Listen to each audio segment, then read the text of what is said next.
भाई बहन, पति पत्नी, प्रेमिका, मित्र शत्रु, सगे संबंधी इत्यादि संसार के जितने भी रिश्ते नाते हैं सब मिलते हैं, क्योंकि इन सब को हमें या तो कुछ देना होता है या इनसे कुछ लेना होता है। वैसे ही संतान के रूप में हमारा कोई पूर्व जन्म का संबंधी ही आकर जन्म लेता है, जिसे शास्त्रों में 4 प्रकार का बताया गया है। 1. अणानुबंध पुत्र। पूर्व जन्म का कोई ऐसा जीव जिससे आपने ऋण लिया हो या उसका किसी भी प्रकार से धन नष्ट किया हो, वह आपके घर में संतान बनकर जन्म लेगा। वह अपना धन बीमारी में या व्यर्थ के कार्यों में तब तक नष्ट करेगा जब तक उसका पूरा हिसाब न हो जाए। 2. शत्रुपुत्र। पूर्व जन्म का कोई दुश्मन आपसे बदला लेने के लिए आपके घर में संतान बनकर आएगा। बड़ा होने पर वह माता पिता से मारपीट, झगड़ा करेगा या उन्हें सारी जिंदगी किसी न किसी प्रकार से सताता ही रहेगा। वह हमेशा कड़वा बोलकर उनकी बेइज्जती करेगा और उन्हें दुखी रखकर ही खुश होगा। 3. उदासीन पुत्र। इस प्रकार की संतान न तो माता पिता की सेवा करती है, न ही कोई सुख देती है। वह उन्हें उनके हाल पर मरने के लिए छोड़ देती है। विवाह होने पर यह माता पिता से अलग हो जाते हैं और उनकी चिंता नहीं करते। 4. सेवक पुत्र। पूर्व जन्म में यदि आपने किसी की खूब सेवा की है तो वह अपनी की हुई सेवा का ऋण उतारने के लिए आपकी सेवा करने के लिए पुत्र बनकर आता है। जो बोया है वही तो काटोगे।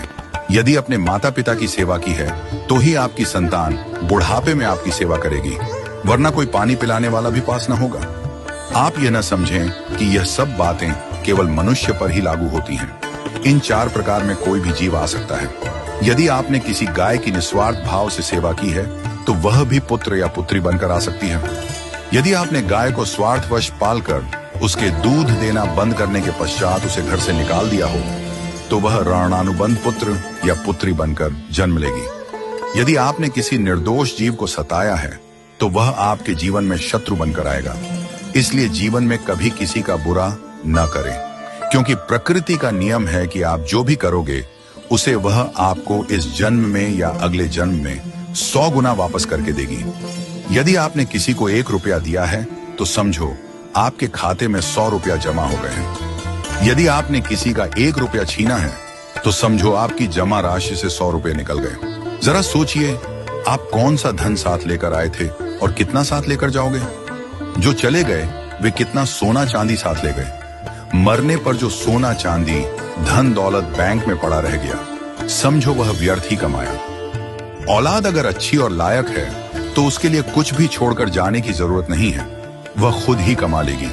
और औलाद अगर बिगड़ी या नालायक है तो उसके लिए जितना भी धन छोड़कर जाओ वह चंद दिनों में सब बर्बाद करके ही चैन लेगी।